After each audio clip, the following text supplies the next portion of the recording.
Then people go run with passion, see how I come. No cash, I'm creating the sum. The past can we will come. I'm asking we be the ones to actually be the ones to free our people from guns, from time.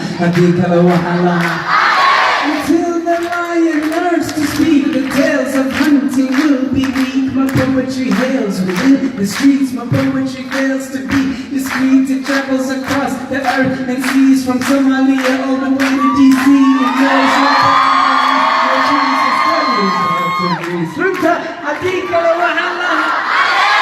Yes.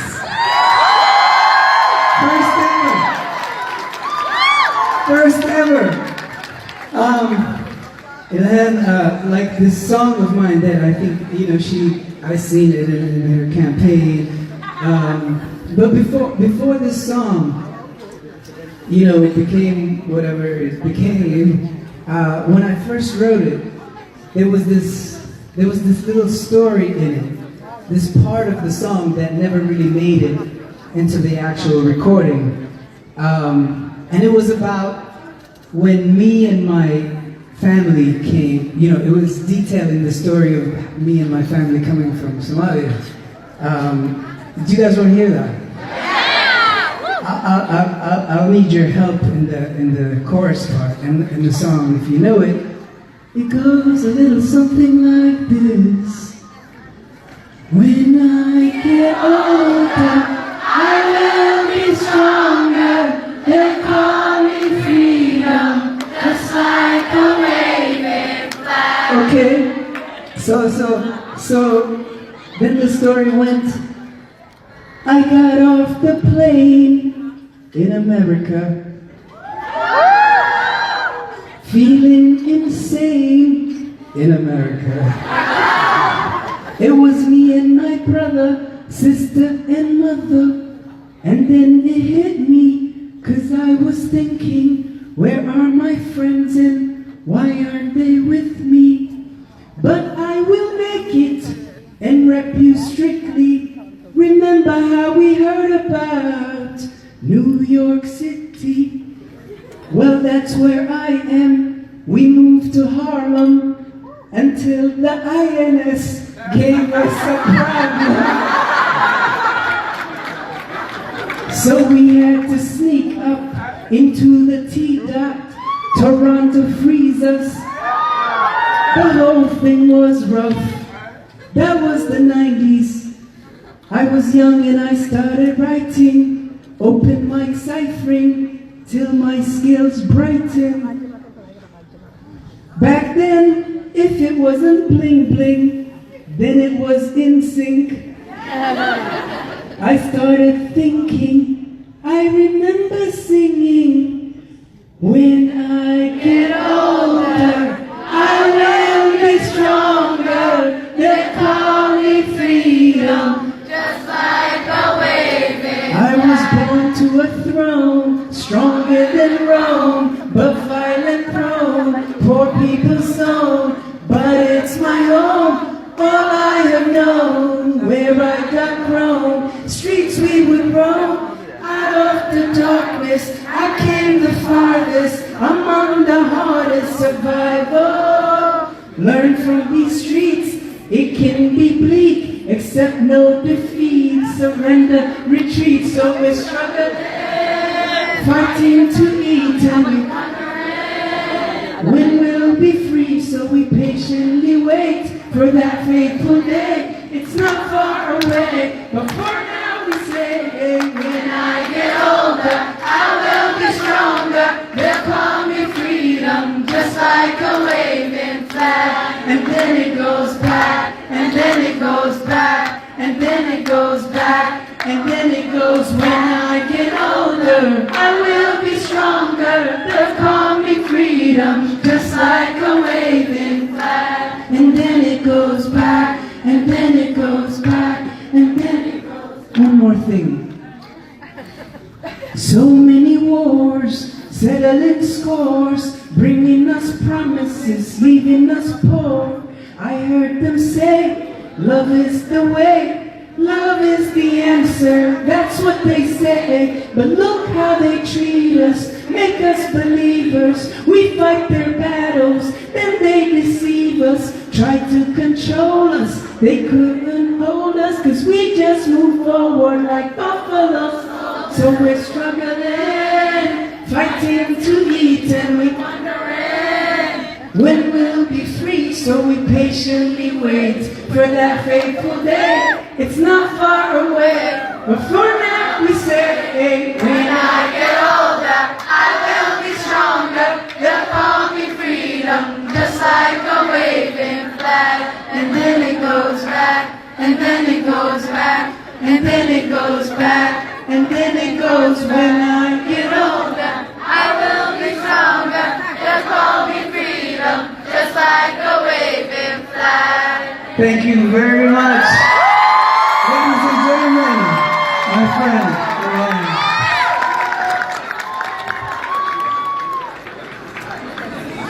Just like that. Of course.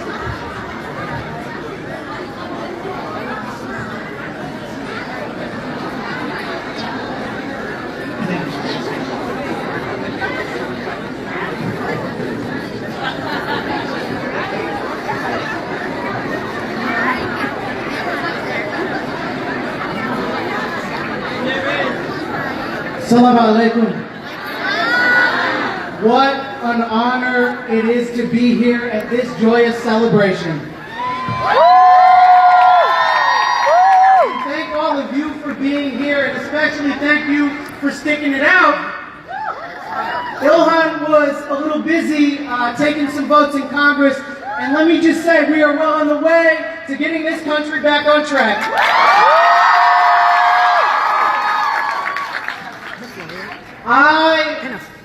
I have been blessed to call Ilhan a dear friend for many years. We've worked side by side in the struggle for justice. We put in long hours at campaign offices. We've run some pretty great conventions and lost a couple big races, but won some even bigger ones.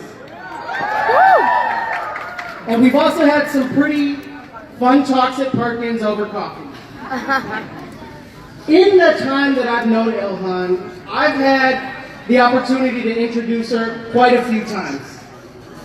I've had the opportunity to introduce her as a community leader, as a policy expert, as a campaign manager, as a congressional candidate, as a state rep, as a representative-elect, but tonight is a special honor for me because I get to introduce her as something a little different this time.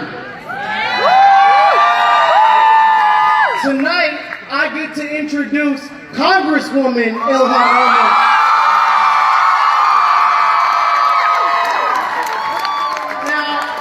Now, before I do that, let me say a couple things. Some of you know me, more of you don't. My name is David Gilbert Pedersen, and since 2015, I have had the absolute privilege of chairing one of my best friend's campaigns. For me, these campaigns, her campaigns, have been an opportunity to see firsthand the beauty of our democracy. They've renewed my faith in organizing, they've renewed my faith and belief in progressive policy, and my love of the political process. This journey for Ilhan began long ago, but my intro to this journey started with her in neighborhood coffee shops and university bookstores. It happened in public housing high-rises and neatly trimmed backyards, and in some school gymnasiums. And it began with a very simple premise. Democracy and her leaders should be representative, responsive, and reflective. Now, on November 8th of 2016, the night that Ilhan was elected as a state rep, making history, this country also sent Donald Trump to the White House.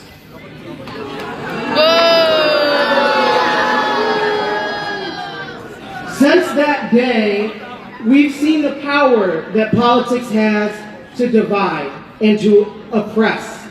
Over the years since then, we've seen in Washington is a politics of fear and a politics of division.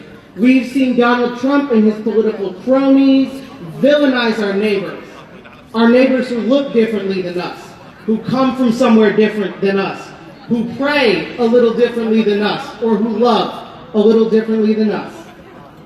We've seen the power politics has to destroy. But in the face of all of that fear, and in the face of all of that hate, all across this country, we stood up and we said no. We said fear and division won't define us.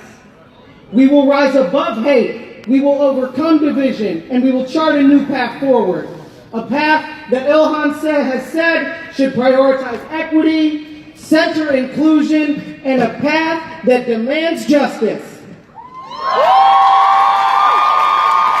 That's the path that Ilhan Omar is charting.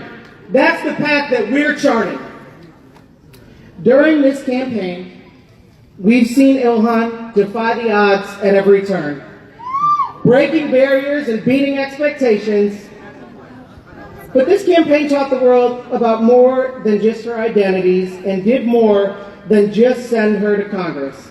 This campaign showed the world that you don't win elections by running to the middle. You run them by taking bold stances, which is why Ilhan was the first candidate in the Minnesota primary to say that we needed to abolish ICE. This campaign showed the world that the way you win elections is by centering voters and the things they care about, which is why for every dollar this campaign spent on advertisements, we spent 5 on talking to our neighbors. Everyone here has been moved by Ilhan's message. It's why you volunteered your time, your money, and your work. And without you, none of this would have been possible. As I wrap up, in his last speech before his death, the Reverend Dr. Martin Luther King said, "Let us move on in these powerful days, these days of challenge to make America what it ought to be. We have an opportunity to make America a better nation. As we continue this sacred work that we've been working on, and as we move forward in these challenging days, there is no one I'd rather have fighting for me in DC than Ilhan Omar." So for the first time ever, let me introduce you to my friend, Congresswoman Ilhan Omar.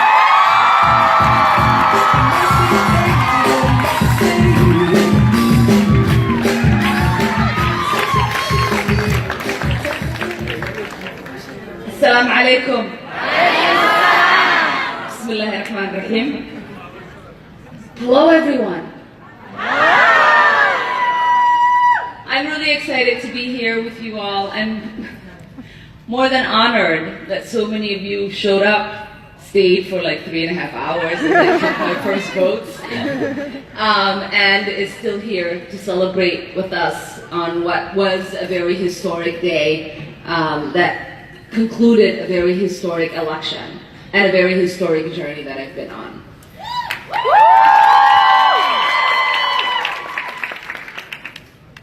So I was really excited that Kanan was coming. Because everybody who knows me knows how much I love Kanan and how much I love his song.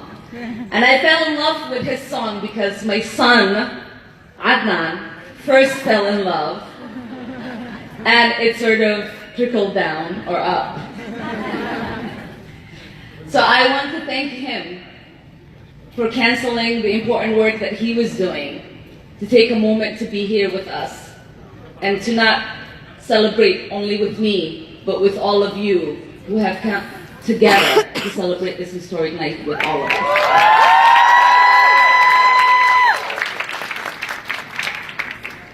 So I heard that you all got entertained a little earlier by another person who I love, Halimo,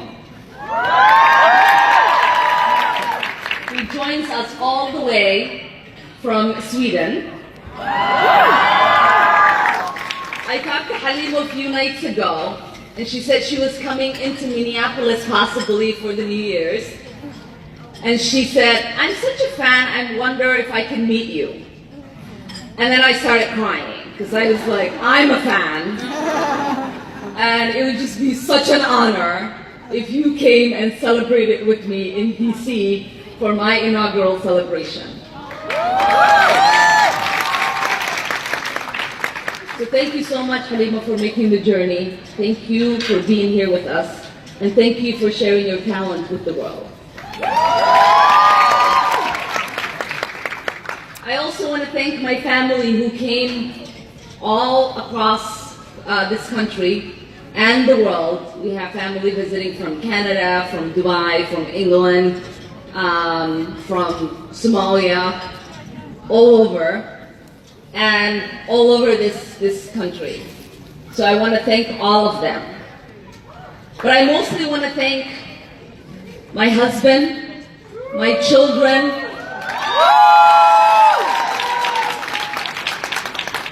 who've sacrificed so much for me to have the opportunity to serve the people of my state, who have become like a family to me.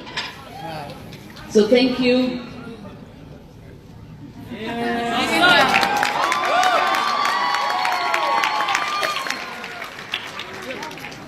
And I want to thank my beautiful nieces who are on stage. My sisters and brothers and aunties and uncles who are in the audience. I love you all. Thank you so much for being here. I want to thank my father. Many of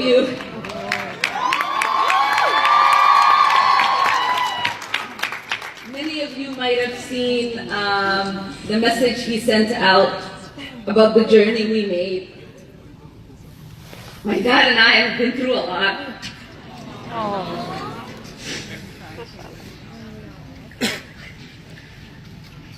There's two things that were really important to my father. One was that we got an education, and the second thing was that we were always happy. Everyone who knows my father knows he is always smiling. He's the happiest person I know. And I've always wondered, for a man who had faced so many struggles, so many losses in his life, how he remains so hopeful, so happy, so optimistic. But it is very internal in him, very innate in him, and it's something that he's transferred to all of us, his children.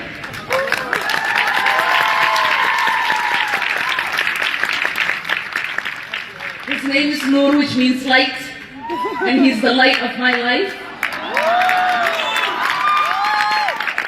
And he becomes the light of anyone who ever has the experience of knowing him. I want to thank my stepmom, who, as anyone knows, for a motherless child, it means a lot to have her support and her encouragement and her guidance. So grateful for you. To my big brother Ali.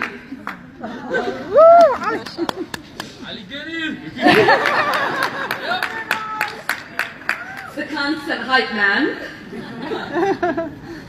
And I truly appreciate everything that you have done for me and all the ways that you stand by me.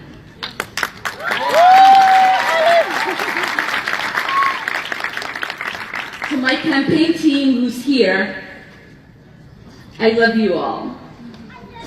Thank you so much for making the impossible possible.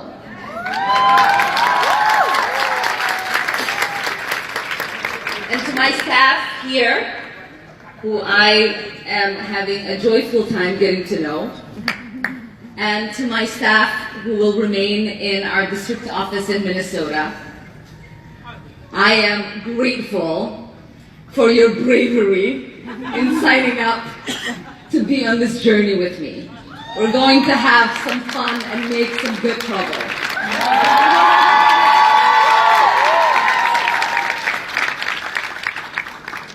and David, who is like a little brother to me. Thank you for believing when nobody really could or did. It's really odd for someone so young to be so wise and to be so brave and to be so courageous and to be so bold to sign up to help the first Somali legislator get elected. And then 2 years later sign up to send her to Congress. So thank you. Thank you. And to all of you guys, thank you so much for being here. We love you! And finally, I want to say thank you to the people of the Fifth. The people of the Fifth are one of the most amazing, compassionate, forward-thinking people in this country. Many years ago, in 2006, they made a bold decision to send the first Muslim person into Congress.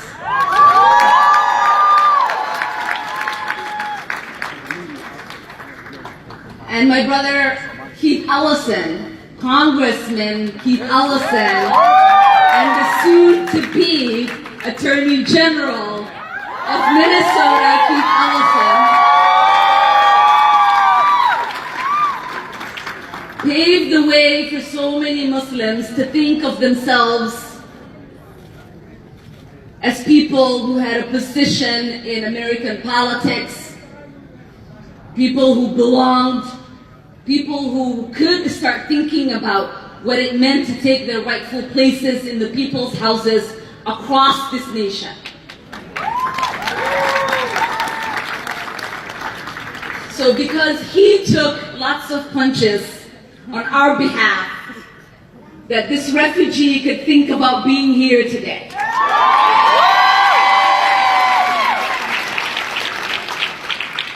In 2016, 2 days before the election, Trump came to Minnesota and said, there are refugees coming into your state without your permission, without your knowledge, without your acceptance, and we have to do something about it. And the people of Minnesota had a very clear answer for him 2 years later. They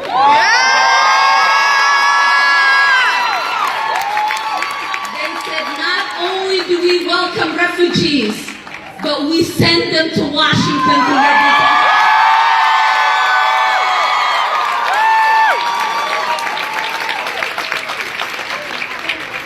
So here I am, sworn in, about to deliver some check and balance to this administration, and I am thankful to the people of Minnesota and the people of the Fifth for making that bold decision to send that clear answer. And I know that they will hold me to it. And I expect all of you in this room to hold me to it. That we are so going to hold them accountable. And that we are going to make this country one that lives up to its ideals of inclusion, of religious liberty, one that recognizes this is a land that is stolen from indigenous people, built on the backs of black slaves, and one that welcomed immigrants so many years ago, and still will, and will continue to send them to Washington to represent the people.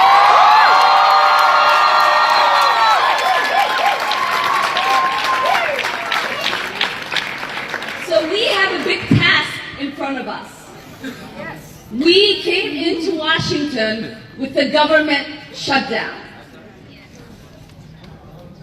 over a silly, immoral, politically driven wall, which is a symbol of hate and xenophobia and racism. That tonight when we took the vote to reopen the government, we rejected.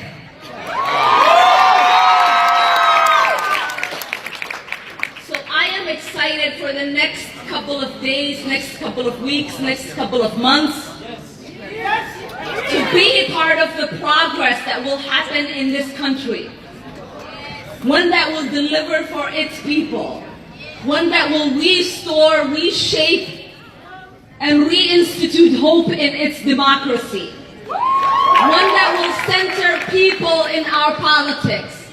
One that will lessen the grip that corporations, the greedy, and special interests have on politicians and on Congress and in the White House.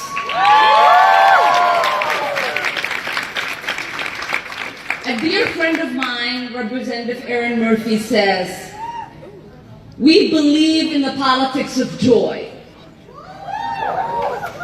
And this isn't the time for tiptoe politics." So I know that we are going to spread the politics of joy, the politics of inclusion, the politics of unity, and we are going to reject divisiveness, and we are going to reject hate, and we are going to reject people who want to destroy one of the greatest governments, one of the greatest democracies to exist on this earth.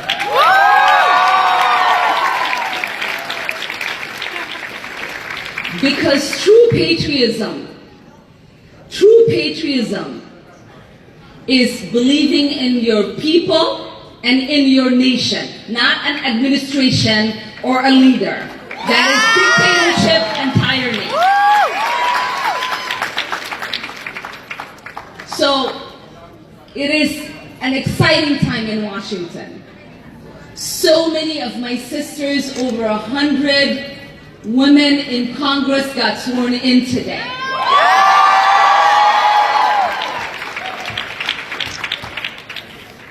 We have nearly 55 Black members of Congress.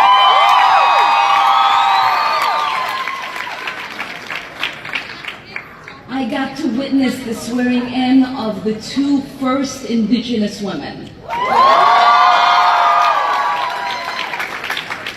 2 of the youngest members of Congress. An exciting number of Latino members in Congress. And the one thing that excites me is the fact that my sister Rashida and I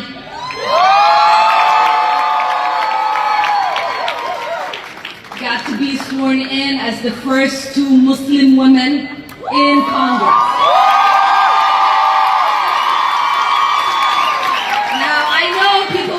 Identity politics, blah, blah, blah. But here is why it's important for people to celebrate the election of Rashida and I as the first 2 Muslim women. It represents so many things, especially this time. I come from countries right now that are on the Muslim ban.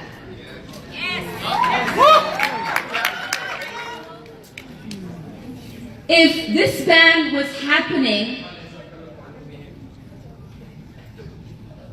23 years ago, if the reduction of refugees being allowed in this country was happening 23 years ago, my family and I wouldn't be here. I wouldn't have the opportunity to get an education, start a family, and now get to represent all of you in Congress.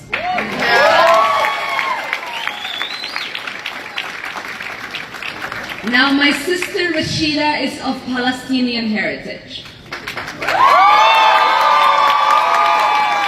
I heard she was here. Is she here? She's still here? Is she here? Okay. So, yeah, are you here? Are you here, Rashida? Rashida is of Palestinian heritage.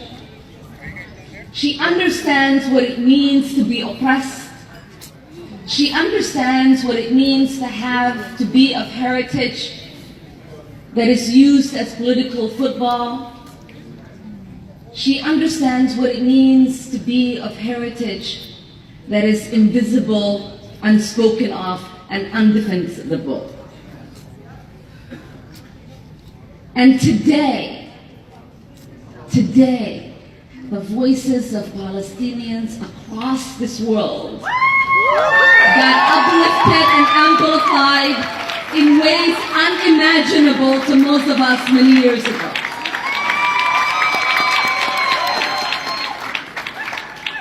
The other reason it is important for everybody to celebrate the election of Rashida and I as the first two Muslim women is that for so many years, there has been a particular narrative developed on what a Muslim woman looks like, what she acts like, who gives her permission to do what, who has a right to her voice, to her body, who helps her get dressed in the morning, can she leave the house or not? And today, as we walked in to the United States Congress, we said, we give ourselves permission to be here. We get to decide what we wear when we leave our houses. Our rightful place is also in Congress. Our daughters, our moms, our grandmothers, our aunties have always been the backbones of all of our communities.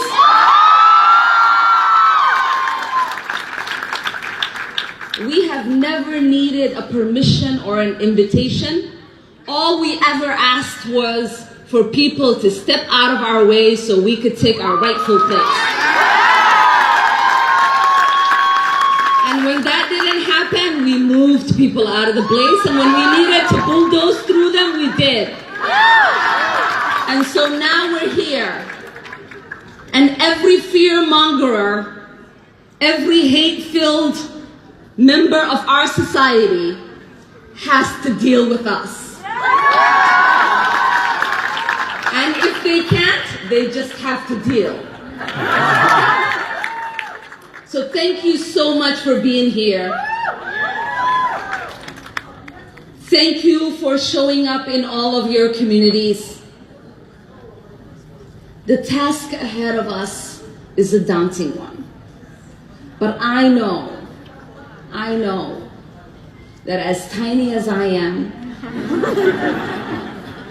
I will always be mighty, because all of you will continuously walk with me every single hall to every single meeting, and I will carry your spirit of encouragement and bravery and resilience and determination with me as I go forth to save our nation from the tyrants that are in the White House at this moment. So thank you so much for being here.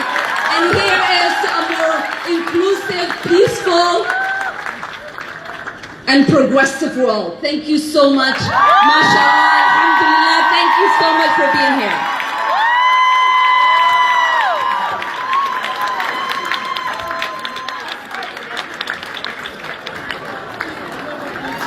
Who's got the music? We gotta dance. What is it? DJ play my song? DJ Faisal, you got us? Woo!